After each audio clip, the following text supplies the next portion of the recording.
சாலைப்புதூர் சாலை கணேசனி சார்பாக இல்ல பேர் தப்பா சொல்லிட்டேன். கட் பண்ணல வேண்டாம். சாலைப்புதூர் சாலை கணேசனி சார்பாக 3ஆம் ஆண்டு குளிர்கால முகாம்ல இது 2ஆம் ஆண்டு எஜுகேஷன் ரிலேட்டடான கிளாஸஸ் போயிட்டு இருக்கு. எஜுகேஷன் ரிலேட்டடான கிளாஸ்னா இதுக்கு முன்னாடி உள்ள கிளாஸ் எல்லாம் பார்க்காம இன்னைக்கு யூடியூப்ல அப்லோட் ஆனோடனே இது ஏதோ கஷ்டமான கிளாஸ் போல, மனப்படம் பண்ண சொல்லுவாங்க போல, கேள்வி கேட்பாங்க போல அப்படின்னு அந்த மாதிரி இருக்காது. இங்க உள்ளவங்க பாத்தீங்கன்னா யாரும் பேப்பர் கூட எடுத்து வர வேண்டாம் அப்படின்னு சொல்லி நான் கிளாஸ் எடுத்துட்டு இருக்கேன். சில தேவையற்ற நகைச்சுவைகள் வரும், அதை தவிர்க்கிறது நம்ம உடல் ஆரோக்கியத்துக்கு நல்லது. நான் மறந்துடுவேன், நீ குறுக்கு பேசாத. இதெல்லாம் கட் பண்ண இருக்கட்டும். நம்ம குளிர்கால முகாம்ல நல்லபடியா கிளாஸ் நல்லா போயிட்டு இருக்கு. இப்போ இதுக்கு முந்தின கிளாஸ் மட்டும் ஜாதியை எப்படி அவாய்ட் பண்றது, நம்ம அது ஏன் பாக்குறது தப்புங்கிறது ரொம்ப கஷ்டப்பட்டு உணர்ச்சி வசப்பட்டு பேசினேன். ஹார்ட் டிஸ்க் மிஸ் ஆச்சுன்னு சொன்ன மாதிரி வீடியோ ஸ்டோரேஜ் இல்லாம கட் ஆயிட்டு. கட் ஆனதுனால ரொம்ப மன உளைச்சலா இருக்கு. சரி ரைட்டு, அது இன்னொரு நாள் முடிஞ்சா இது உள்ளவங்களுக்கு ஒரு இம்பாக்ட் ஏற்படுத்திருக்குன்னு தெரியும். அதனால இங்க உள்ளவங்க யார்ட்டையும் நீங்க பேசும்போது அது நல்லா இருந்துச்சு செச்சுன்னு சொன்னாங்கன்னா இன்னொரு வீடியோக்கு நான் ரெடி பண்றேன். அது வரைக்கும் அதை பத்தி வீடியோ வேண்டாம். இன்னைக்கு என்ன செஷன்ல பார்க்க போறோம்னா நோட் மேக்கிங்னா என்ன அப்படின்னா, நம்ம ஒரு சப்ஜெக்ட் படிக்கிறோம் அப்படின்னா 100 பக்கம் 200 பக்கம் இருக்கக்கூடிய புக்ஸ்ல இருக்கக்கூடிய பேஜஸை வெறும் 5 பக்கம் 10 பக்கத்துக்குள்ள மாத்தி அதை அப்படி மாத்துற மூலியமா என்ன ஆகும் அப்படின்னா, எக்ஸாமுக்கு ஒரு வாரத்துக்கு முன்னாடி நோட்ஸ் எடுத்து வச்சிருக்க நீங்களும் படிக்க ஸ்டார்ட் பண்றீங்க. நோட்ஸ் எடுக்காம ஃபுல் புக்கையும் ஒருத்தவங்க படிக்க ஆரம்பிச்சாங்க அப்படின்னா, ஃபுல் புக் 200 பக்கம் இருக்க புக்கை 2 வாரம் 3 வாரம் உட்காந்து ஒரு வாரத்துக்கு மேலேயாவது 200 பக்கத்தை எப்படி ஸ்பீடா ரொம்ப ரொம்ப ஸ்பீடா படிக்க முடியாது. அது அந்த அளவுக்கு யூஸ்ஃபுல்லா இருக்காது. மிஞ்சி போனா நல்லா ஃபுல் டைம் உட்காந்து படிச்சாலுமே 200 பக்கம் இருக்கக்கூடிய ஒரு பாடத்தை 200 பக்கம் இருக்கக்கூடிய ஒரு பாடத்தை 2 தடவை தான் அதிகபட்சம் பண்ண முடியும். ஆனா நீங்க அது ஒரு 5 பக்கம் 6 பக்கம் மாத்தி படிக்கும்போது உங்களுக்கு ஒரு பயங்கரமான ஒரு கான்ஃபிடன்ஸ் ஏற்படும். ஏன்னா நீங்க அந்த 5 பக்கத்தை நீங்க திருப்பி திருப்பி திருப்பி தெளிவா பார்த்துக்கிட்டா போதும். அது எப்படி 200 பக்கத்துல இருக்க 5 பக்கத்துல மேல சுருக்க முடியும்னா அது சுருக்க முடியும். எடுத்த உடனே நோட்ஸ் எடுக்கவும் கூடாது. எடுத்த உடனே மேல ஒரு சப்ஜெக்ட் படிக்கிறீங்க அப்படின்னா, நான் இதுக்கு முந்தின வீடியோல நீங்க பாத்துருந்தீங்கன்னா ஒரு சப்ஜெக்ட் இருந்துச்சுன்னா அது எப்படி படிக்கிறதுன்னு சொல்லியிருப்பேன். அதுல ப்ரீவியஸ் இயர் கொஸ்டின் வைஸ் அதை வச்சு மட்டும்தான் படிக்கணும். ப்ரீவியஸ் இயர் கொஸ்டின் எந்தெந்த மெத்தட் எல்லாம் கேட்பாங்களோ அந்த வீடியோ பார்த்தாதான் உங்களுக்கு இந்த வீடியோ கண்டினியூஷனா பார்த்தாதான் புரியும். அதனால அந்த வீடியோ பார்த்துட்டு இப்ப பாருங்க. ப்ரீவியஸ் இயர் கொஸ்டின் வச்சு பார்க்கும்போது உங்களுக்கு ரொம்ப ஈஸியா புரியும். அதை வச்சு நீங்க நோட்ஸ் எடுக்கணும். அப்படி நோட்ஸ் எடுக்கிறது, நீங்க எடுக்கக்கூடிய நோட்ஸ் எப்படிலாம் எடுக்கலாம். நீங்க எடுக்கக்கூடிய நோட்ஸ் வெறும் புக்ல இருக்க மாதிரி வரியா இல்லாம நீங்க ஈஸியா எடுக்கணும். இப்போ தேசத்தந்தை மகாத்மா காந்தி அது கூட வேண்டாம்னு வைங்களேன். 1947 நமக்கு சுதந்திரம்னு ஒண்ணு கிடைச்சிச்சு. சுதந்திரம்னா அதுக்கு 1947 முன்னாடி வரைக்கும் பிரிட்டிஷ்காரன் நம்மள்ட்ட ஆட்சி பண்ணிட்டு நம்மள சுதந்திரமா இருக்க விடாம அவனோட கட்டுப்பாடுகளை ஃபுல்லா நம்ம மேல செலுத்திட்டு இருந்தான். 1947 தான் அவன்கிட்ட நம்ம விடுவிச்சு சுதந்திரம் நம்மளுக்கு கிடைச்சிச்சு. இப்போ 1947னாலே உங்களுக்கு சுதந்திரம் கிடைச்சுன்னு தெரிஞ்சிடும். அப்போ நீங்க நோட்ஸ் எடுக்கும்போது 1947 வருதுன்னா அதை நீங்க அந்த நோட்ஸ்ல சேர்க்கக்கூடாது. உங்களுக்கு நல்லா தெரிஞ்ச விஷயத்த, நல்லா பழகி போன விஷயத்த நீங்க நோட்ஸ்ல சேர்க்கக்கூடாது. ஏன்னா உங்களுக்கு ஏற்கனவே தெரிஞ்ச விஷயத்த நீங்க நோட்ஸ் எடுத்து அது வேஸ்ட்.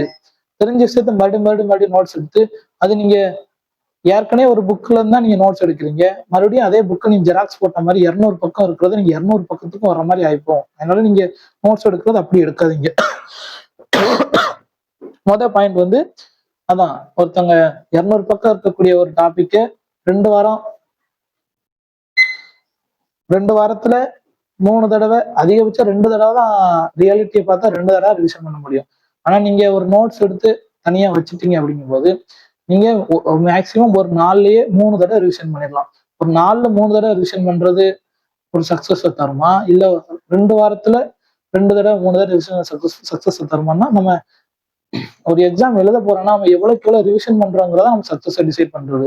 அப்படிங்கும் போது நீங்க எவ்வளவுக்கு நீங்க ரிவிஷன் பண்றீங்களோ அது உங்களுக்கு பயங்கரமான இம்பாக்ட் ஏற்படுது. ஏன்னா எல்லா எக்ஸாம்லயும் நல்லா மார்க் வாங்குறதுக்கும் ஃபெயில் ஆகிறவங்களுக்குமான வித்தியாசம், நல்லா படிச்சிருந்து ஃபெயில் ஆகிறவங்களுக்கான வித்தியாசம் அவங்க ரிவிஷன் அதிகப்படியா பண்ணாம இருக்கிறதா. அதனால இந்த இப்படி நோட்ஸ் எடுக்கிறது உங்களுக்கு ரிவிஷனுக்கு பயங்கரமா ஹெல்ப்ஃபுல்லா இருக்கும். இது ஷார்ட், அதாவது குறைஞ்ச நேரத்துல அதிகப்படியான ரிவிஷன்.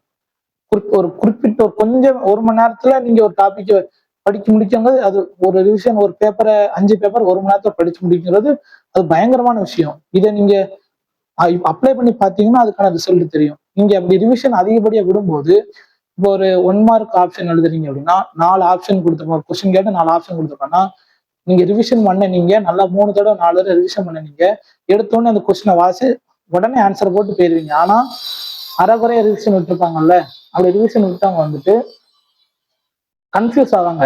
4 ஆப்ஷன்ல கண்டிப்பா 2 ஆப்ஷன் இது கிடையாதுன்னு சொல்லி எலிமினேட் பண்ணிடுவாங்க. எலிமினேட் பண்ணுவாங்கன்னா கண்டிப்பா 4 ஆப்ஷன் கொடுத்துருக்கா 2 ஆப்ஷன் கண்டிப்பா வராதுன்னு சொல்லி அவங்க தெரியும். ஆனா பிக்சருக்கு 2 ஆப்ஷன்ல அதுவா இதுவா இதுவா அதுவாங்கிற கன்ஃபியூஷன் ஏற்படும். ஆனா நீங்க அதிகப்படியான ரிவிஷன் பண்ணும்போது உங்களுக்கு அந்த கன்ஃபியூஷனை தவிர்க்கலாம். அதை தாண்டி நம்ம நோட்ஸ் எடுக்கிறது வேற என்ன பெனிஃபிட் நம்மளுக்கு இருக்கும் அப்படின்னா, எல்லா எல்லா இல்ல இல்ல இல்ல அங்க காணுங்க எல்லா இப்போ நீங்க 6th புக்ல ஒரு பாடத்தை படிப்பீங்க, காந்தியை பத்தி 6th புக்ல ஒரு பாடத்தை படிக்கீங்க அப்படின்னா 11th புக்ல அதே பாடம் வரும். நீங்க 6th புக் இன்னைக்கு படிக்க ஆரம்பிக்கிறீங்க அப்படின்னா 2 மாசம் 3 மாசம் கழிச்சுதான் 2 மாசம் 3 மாசம் கழிச்சுன்னா நீங்க அது படிப்பீங்க. அந்த கண்டினியூஷன்ஸ் 11th புக்ல இருக்கக்கூடிய கண்டினியூஷன் படிப்பீங்க. அப்படி படிக்கும்போது உங்களுக்கு நீங்க ஃபர்ஸ்ட் 6ஆம் புக்ல படிக்க ஆரம்பிச்சது உங்களுக்கு மறந்து போகும். அதனால நீங்க இப்போ அப்படி நீங்க ஸ்கூல் புக்ல இப்படி படிச்சுட்டு இப்படி நோட்ஸ் எடுக்காம அப்படி ஸ்கூல் புக் ஃபுல்லா படிக்கிறாங்கன்னு வைங்களேன், நீங்க இப்போ அப்படி நோட்ஸ் எடுத்து படிக்கும்போது 6ஆப்புல காந்தியை பத்தி கொடுத்துருக்காங்கன்னா நீங்க காந்தி அப்படி எடுத்து வச்சுக்கிறீங்க.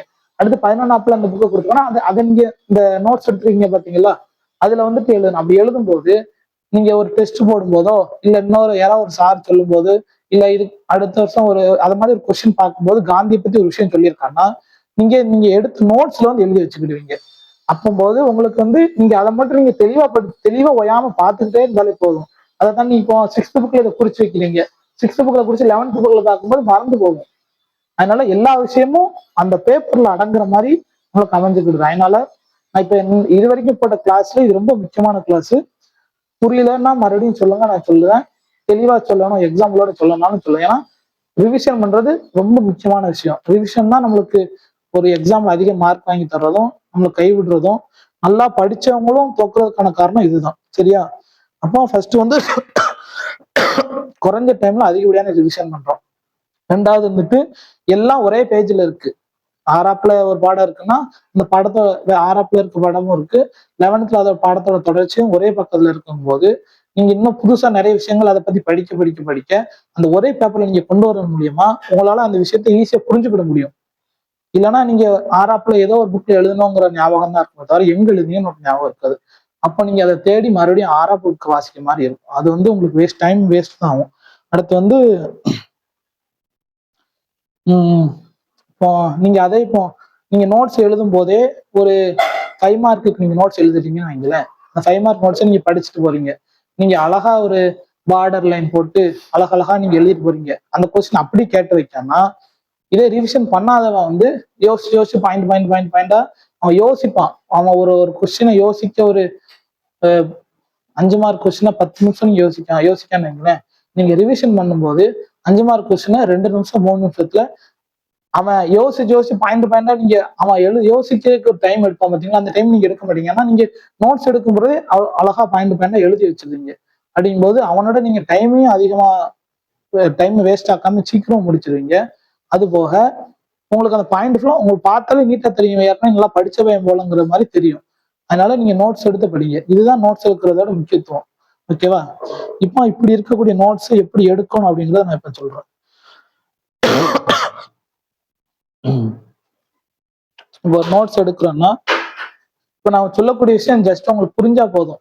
இதுக்கடுத்து நான் இப்போ யூடியூப்ல அப்லோட் பண்ணும்போதோ இல்ல வாட்ஸ்அப்ல உங்களுக்கு போடும்போதோ இல்ல என்னென்னலாம் இருக்குங்க உங்களுக்கு டைப் பண்ணி ஜஸ்ட் ரிவிஷன் பண்றதுக்கு எப்படி என்னென்ன ஸ்ட்ரக்சர்ஸ்ல பார்க்கணுங்கிற மாதிரி சொல்லிடுறேன். சரியா?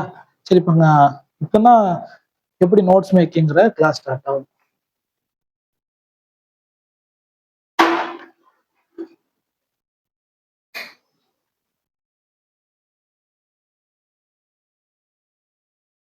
புதுசா அவங்க 2 பேருக்கும் புரியுதாடா இன்னைக்கு? நோட்ஸ் மேக்கிங்னா ஏதோ ஒன்று நோட்ஸ் மேக்கிங்னா இந்த இதுதான் நம்ம பெருசா இருக்க விஷயத்த சுருக்கி நம்மளுக்கு தேவையான மாதிரி எடுக்கிறது. புரிஞ்சுல? இவ்வளவு நான் சொன்னது புரிஞ்சுல? புரியலன்னா நீங்க சொல்லுங்க, அதை பத்தி பிரச்சனை நான் மறுபடியும் தெரிய வச்சுக்கலாம். சரியா? புரிஞ்சுல ராங்க? Notes making. நோட்ஸ் மேக்கிங் எடுக்கிறீங்கன்னா நீங்க எடுக்கக்கூடிய நோட்ஸ் உங்களுக்கு மட்டும்தான் புரியணும். உங்களுக்கு மட்டும்தான் புரியணும்னா, நான் இப்போ ஒரு காந்தியை பத்தி ஒரு வார்த்தை படிக்கிறீங்கன்னா, அவர் ஒரு இடத்துல பிறந்திருக்காரு அந்த மாதிரி காந்தியை பத்தி ஒரு வார்த்தை படிக்கணும். நான் எடுத்த நோட்ஸ்ல ஃபுல்லா நான் காந்தி, மகாத்மா காந்தி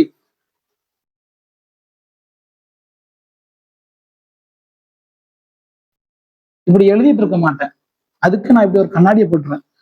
இப்படி கண்ணாடியை போட்டோடனே எனக்கு என் மைண்டுக்கு இது ஞாபகம் வந்துடும். இப்போ நான் எழுதின நோட்ஸை நான் உங்கள்ட்ட தாரேன்னு வைங்களேன், நீங்க என் நோட்ஸை பார்த்து நான் கண்ணாடி மட்டும் தான் வரைஞ்சிருக்கேன், இவன் என்ன சம்மந்தம்லாம் லூசு போய் கண்ணாடி வரைஞ்சி வச்சிருக்கானா, என்னோட நோட்ஸ் நீங்க பார்க்கும்போது உங்களுக்கு என்னோட இது உங்களுக்கு புரியக்கூடாது. ஏன்னா நான் எடுக்கிற நோட்ஸ் எனக்கு மட்டும் தான் புரியும். நீங்க எடுக்கிற நோட்ஸ் எல்லாத்துக்கும் புரியணும்னா அதுக்கு தான் அவங்க புக்கை வாங்கியே படிச்சுட்டு போயிடலாமே. நீங்க எடுக்கக்கூடிய நோட்ஸ் உங்களுக்கு மட்டும்தான் புரியணும். அப்படி எடுத்தீங்கன்னா அது கரெக்டான நோட்ஸ்ன்னு அர்த்தம். நான் எடுத்த நோட்ஸ் உங்களுக்கு கொஞ்சம் எக்ஸாம்பிளுக்கு நீ கொண்டு வந்திருக்கேன், காட்டுறேன். இந்த மாதிரி எழுதி இங்க பாருங்க, இத்தனை இது ஒரு 2 வார்த்தை 3 வார்த்தை இவ்வளவு தூரம் போறத நான் குட்டியா ஒரு படம் மூலியமா நான் என் மைண்டுக்குள்ள ஏத்திட்டேன். அப்போ நான் இப்போ ஒரு காந்தியை பத்தி ஒரு கொஸ்டின் கேட்கறேன்னா முதல்ல எனக்கு இந்த கண்ணாடி தான் வந்து நிற்கும். நம்ம வார்த்தைகளா படிக்கிறத விட படமாவோ இந்த மாதிரி ஒரு விஷயமாவோ பார்க்கும்போது நம்ம ஆள் மனசுல அதிகமா ஈஸியா புரியும். ஏன்னா கண்ணாடிங்கும் போதே நம்மளுக்கு இப்ப நான் இப்போ கண்ணாடி தான், காந்திக்கு கண்ணாடின்னு சொல்லிட்டேன்னு வைங்களேன், இவன் யாராவது ஒருத்தர் காந்தின்னு உங்களுக்கு சொல்லும் போது ஆட்டோமேட்டிக்கா அவங்க மைண்ட்ல கண்ணாடி உருவம் வந்து பதியும். இதுதான் நான் சொல்லக்கூடிய விஷயம். அதனால இந்த மாதிரி இன்னும் எக்ஸாம்பிள் நிறைய சொல்றேன். இப்ப இதை ஏன் சொன்னேன்னா, நம்ம எடுக்கக்கூடிய நோட்ஸ் நம்மளுக்கு மட்டும்தான் புரியணும், வேற யாருக்கும் புரியக்கூடாது. சரியா? அதனால ரொம்ப அழகாவோ கோடா அண்டர்லைன் பண்ணி இப்படி கோடா போட்டோ பாக்ஸ் போட்டோ அந்த மாதிரிலாம் எழுதாதீங்க. அது வேஸ்ட். அது அப்படி நீங்க எழுதும் போது அதுவே ஒரு 50 பக்கம் 60 பக்கம் சொல்லி போயிடும். அது வந்து வேஸ்ட் ஆஃப் டைம். இப்ப இப்படி இந்த நோட்ஸ் எடுக்கிறது, இப்ப மகாத்மா காந்திய வெறும் கண்ணாடி போட்டா எனக்கு புரியுதுன்னா, இதுக்கு முன்னாடி நீங்க இந்த டாபிக் ஒரு 5 தடவையாவது படிச்சிருக்கணும். 5 தடவையாவது படிச்சுட்டு நீங்க நோட்ஸ் எடுக்கும் போதுதான் உங்களுக்கு அது புரியும். இப்ப வெறும் கண்ணாடியை மட்டும் போடுறேன். இப்போ அக்டோபர் 2 வந்து காந்தி பிறந்தாரு. இப்போ நான் இத ஒரு 5 தடவைக்கு மேல அந்த டாபிக்கை படிக்காம நான் இப்ப வெறும் அக்டோபர் 2 இப்ப எழுதி வச்சிருக்கேன்னு வைங்களேன், நான் டைரக்டாவே அந்த புக்ல இருக்கிறத படிச்சு இப்படி அக்டோபர் 2 எழுதுறேன்னா எனக்கு நான் ஒரு 2 நாளைக்கு மைண்ட்ல நிற்கும். நான் ஒரு வாரம் கழிச்சு திருப்பி இந்த எடுக்கும்போது ஏன் அக்டோபர் 2ன்னு போட்டேங்கிறத மறந்துடுவேன்.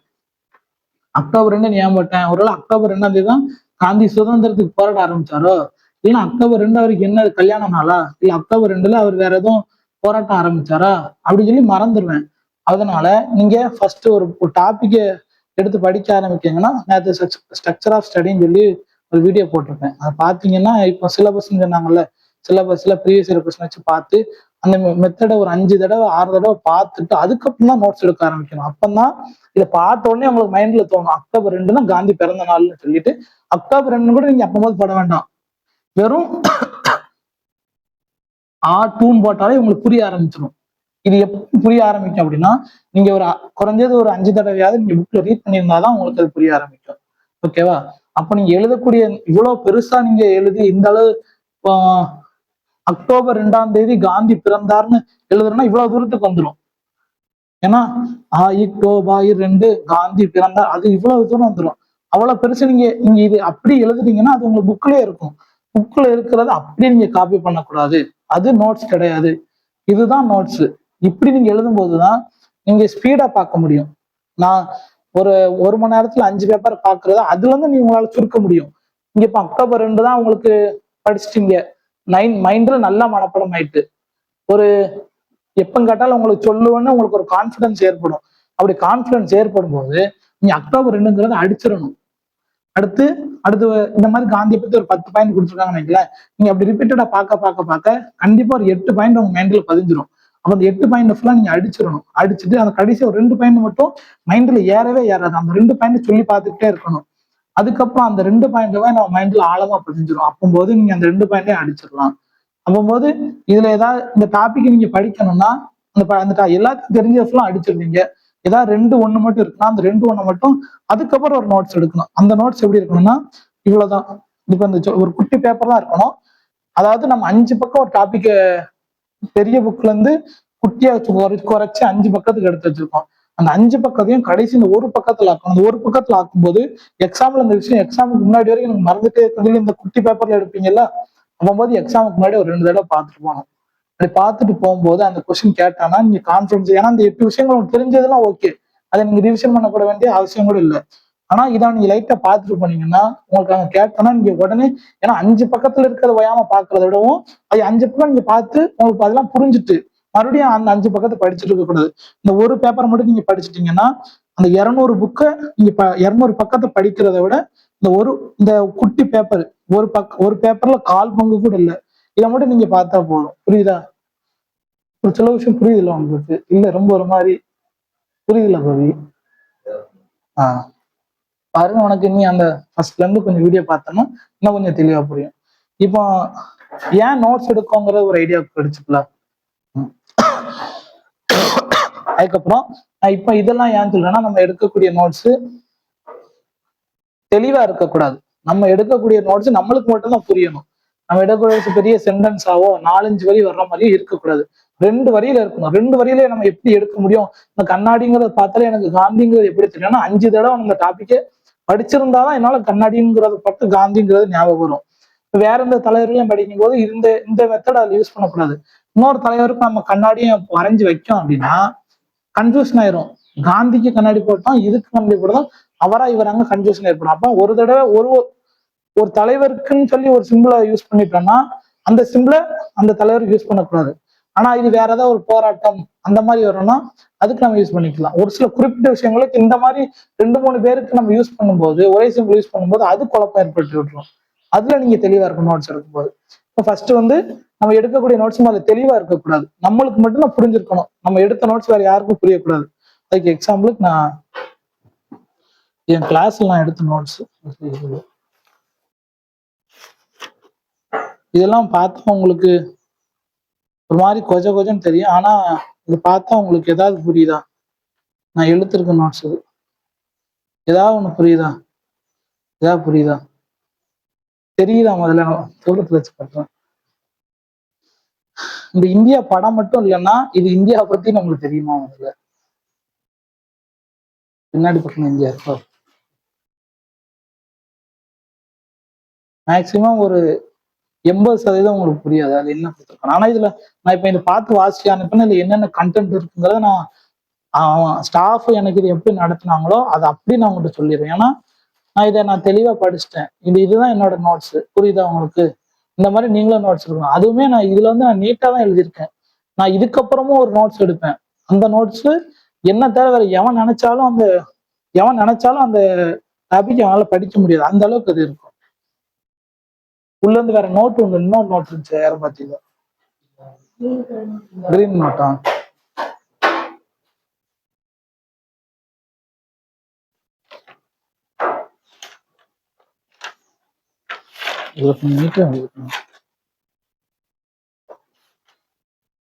சரி, இப்போ புரிஞ்சா? அப்போ முதல்ல நம்ம எடுக்கக்கூடிய நோட்ஸ் முதல்ல நம்மளுக்கு தான் புரியணும். முதல்ல நோட்ஸ்னா என்னன்னா நம்மளுக்கு புரிஞ்ச மாதிரி நம்ம ஒரு விஷயத்த கைப்பட எழுதுறது பேர் தான் நோட்ஸ். ஓகேவா? அது எடுக்கக்கூடியது கண்டிப்பா தெளிவா முதல்ல நம்ம எடுக்கக்கூடிய நோட்ஸ் முதல்ல தெளிவா இருக்கக்கூடாது. தெளிவா இருக்கக்கூடாதுங்க மைண்ட் செட்டோட நீங்க எடுத்தீங்கன்னா தான் அது உங்களுக்கு புரிஞ்ச மாதிரி வரும். அடுத்து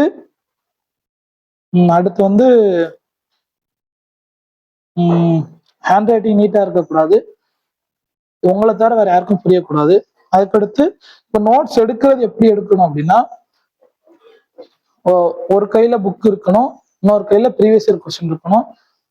அதுக்கப்புறம் மொத்தம் நம்ம ஒரு பாடம் படிக்க ஆரம்பிக்கணும். 3 விஷயம் நம்மகிட்ட முதல்ல இருக்கணும். முதல்ல சிலபஸ் இருக்கணும், 2வது ப்ரீவியஸ் இயர் கொஸ்டின், 3வது தான் புக்கு. நம்மளுக்கு சிலபஸுக்கும் ப்ரீவியஸ் இயர் கொஸ்டினுக்கு ஏன் இந்த அளவு முக்கியத்துவம் கொடுக்கும் அப்படின்னா, இப்போ டிஎன்பிசி யூபிஎஸ்சி எல்லாம் எடுத்துக்கிட்டீங்கன்னா ஒரு கொஸ்டின் எடுக்கிறவனுக்கும் எழுத போற எனக்கும் இருக்கக்கூடிய ஒரு தொடர்பு அவன் எடுக்கிற கொஸ்டின் தான். ஏன்னா அவன் எந்த புக்ல இருந்தாலும் கொஸ்டின் கேட்பான். யூபிஎஸ்சி எல்லாம் கேட்டீங்கன்னா எந்த புக்ல இருந்து கொஸ்டின் கேட்காமனே தெரியாது.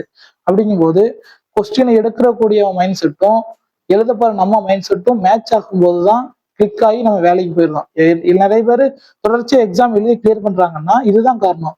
ஏன்னா எந்த பாடத்துல இருந்தாலும் என்ன எவனாலும் கொஸ்டின் கேட்கலாம். ஆனா அவனையும் நம்மளையும் இணைக்கக்கூடிய ஒரே செந்திலையும் குணாவையும் நினைக்கிறது ராஜன்கிற மாதிரி எக்ஸாம் கொஸ்டின் எடுக்கிறவனையும் எழுதக்கூடிய நம்மளையும் இணைக்கக்கூடிய விஷயம் அவன் எடுக்கிற கொஸ்டின் தான். அதனால கொஸ்டினுக்கு ரொம்ப முக்கியத்துவம் கொடுக்கணும். அவன் படிக்கிற புக்கை விடவும் அவன் எடுத்துட்டு கொஸ்டினுக்கு ரொம்ப முக்கியத்துவம் கொடுக்கணும். அப்பதான் நமக்கு அதை கிளிக் ஆகும். இப்போ ஒரு பாடம் படிக்க போறோம்னா முதல்ல சிலபஸ் வேணும், அடுத்து ப்ரீவியஸ் இயர் கொஸ்டின் வேணும், அடுத்து புக்கு. இந்த மூணை வச்சு நம்ம ஒரு நோட்ஸ் எடுக்கிறோம் அப்படிங்கும்போது அந்த நோட்ஸ் மட்டுமே போதும். அடுத்த தடவை நீங்க படிக்கும்போது இந்த மூணு உங்களுக்கு தேவையில்லை. ஆனா இந்த மூணை வச்சு நீங்க தெளிவா நோட்ஸ் எடுத்துடணும். புரியுதா நான் சொல்லக்கூடியது? புரியுதானே? சரி, ரைட்டு. அடுத்து இப்ப நோட்ஸ் எடுக்கிற ஆரம்பிக்கிங்க அப்படின்னா ஃபர்ஸ்ட் ஒரு A4 ஷீட் எடுத்துக்கணும். ஒரு A4 ஷீட், ஒரு பிளாங்க் ஷீட், ஒரு A4 ஷீட் எடுத்து வச்சுக்கணும். துணி எடுறேன், 8 நிமிஷம் தான் இருக்கு.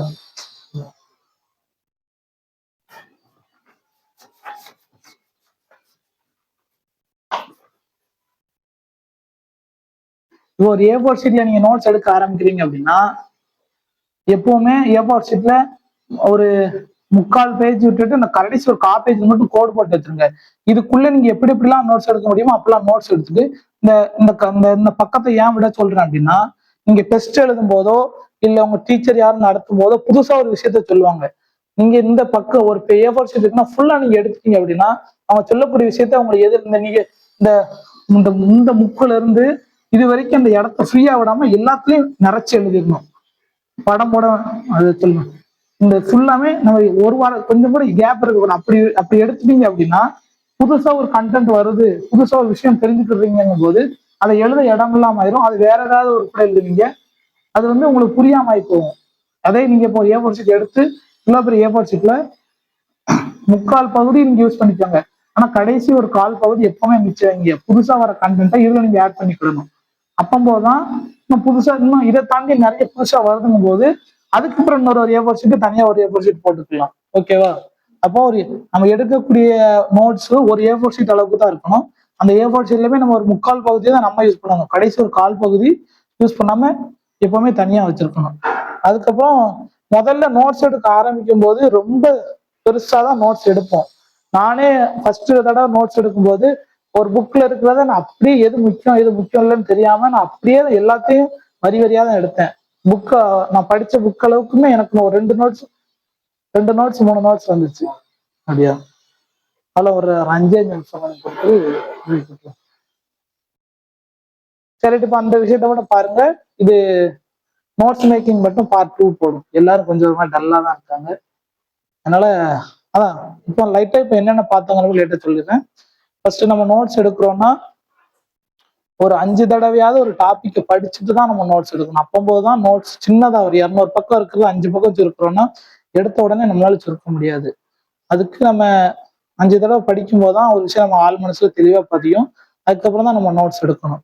அப்படி எடுக்கக்கூடியது ஒரு A4 ஷீட்ல எடுக்கணும். A4 ஷீட்லயுமே ஃபுல்லா யூஸ் பண்ணாம ஒரு 3/4 பகுதி யூஸ் பண்ணிட்டு ஒரு 1/4 பகுதி மிச்சம் வச்சிருக்கணும். ஏன்னா புதுசா ஒரு கண்டென்ட் வருது, புதுசா ஒரு கொஸ்டின் பாக்குறோம், தெரியாத ஒரு கொஸ்டினா இருக்கு, நம்ம எக்ஸாம்ல கேட்கலாம்னு எதிர்பார்க்கப்படுது அப்படிங்கும் போது அதை நம்ம அந்த யூஸ் பண்ணாம வச்சிருக்க 1/4 பகுதியை யூஸ் பண்ணிக்கிடலாம். அதுக்கப்புறம் நம்ம எழுதுற நோட்ஸ் நம்மளை தவிர வேற யாருக்கும் புரியக்கூடாது. வேற யாருக்கும் புரிஞ்சுட்டுன்னா கூட நீங்க எடுத்த நோட்ஸ் தப்புங்கிற அளவுக்கு இருக்கணும். ஏன்னா நீங்க எடுத்தது உங்களுக்கு கூட புரிஞ்ச போதான். நம்ம இப்ப நல்லா நோட்ஸ் எடுத்து வச்சுக்கல, நம்ம அக்காவோ தங்கச்சியோ இல்ல நம்ம ஃப்ரெண்டோ யாரோ ஒருத்தன் நோட்ஸ் கொடுடா நான் படிச்சு தரேன்னு சொல்லலாம்னு வச்சுக்கேன். நீங்க அந்த டாபிக் படிக்கணும்னு நினைச்சிருக்கீங்க, அவன் கேட்கும்போது உங்களால தர முடியாதுன்னு சொல்ல முடியாது. நீங்க போட்டு தேர்வுன்னு வந்துட்டா நீங்க ஒரு சில விஷயங்கள நீங்க செல்ஃபிஷா தான் இருக்கணும். அவன்கிட்ட கொடுத்துட்டீங்கன்னா நாளைக்கு எக்ஸாமுக்கு நீங்க ரிவிஷன் பண்ண முடியாது. இப்ப நீங்க இப்படி கொடுத்துட்டீங்கன்னு வைக்கல, அவனுக்கு புரியாது. அவன் செத்தாலும் சாவான தவிர உங்கள்ட்ட நோட்ஸ் கேட்க மாட்டான். இந்த மாதிரி அதனாலதான் உங்களுக்கு இந்த மாதிரி எடுக்கும்போது உங்களுக்கு அது யூஸ்ஃபுல்லா இருக்கும். சரி, ஓகே. வேற என்னெல்லாம் பார்த்தோம்? அண்ட் நீங்க எடுக்கக்கூடிய தெளிவா இருக்கக்கூடியது உங்களுக்கு மட்டும்தான் புரியணும். அப்படி எடுக்கக்கூடிய நோட்ஸுமே புக்ல இருக்கிறது எல்லாத்தையும் எடுக்க வேண்டாம். ஃபர்ஸ்ட் சிலபஸ், அடுத்து ப்ரீவியஸ் இயர் கொஸ்டின், இந்த ரெண்டையும் வச்சு புக்ல எங்கெங்கெல்லாம் இருக்கோ அதை உட்காந்து பாருங்க. இந்த 3ஐயும் வச்சுதான் நோட்ஸ் எடுக்கணும். இந்த 3ஐ வச்சு நீங்க எடுக்கக்கூடிய நோட்ஸ் அதுக்கப்புறம் நீங்க அதை சுருக்க அதுக்கப்புறம் போக போக தன்னாலே தெரிஞ்ச விஷயங்களை ஃபுல்லா அடிச்சு வச்சிருவீங்க, தெரியாத விஷயங்களை குட்டி குட்டி பேப்பர்ல நீங்க பாக்குற இடத்துல ஃபுல்லா ஒட்டி வைங்க. அது உங்களுக்கு ஆட்டோமேட்டிக்கா மைண்ட்ல ஏறிடும். அது எல்லாம் போகவும் ஒரு சில விஷயங்கள் மறந்துதான் போகும். அதை பத்தி ஒன்றும் பிரச்சனை இல்லை. சரி, ஓகே, புரிஞ்சா? சரி, ரைட்டு, பிரேக் எடுத்துக்கோங்க. பிரேக் எடுத்துக்கோங்க, திருப்பி ஸ்டார்ட் பண்ணுங்க. காலையில ரொம்ப நேரம் கொக்கோ விளாண்டீங்களா? அப்போ எல்லாம் தொட வலிக்கு கால் வலிக்குன்னா உட்கார முடியாது. நைட் தூக்கம் நாங்க நேற்று நைட்டு நியூ இயர் கொண்டாடணும், அதனால தூக்கம் யாருக்கும் இல்லை.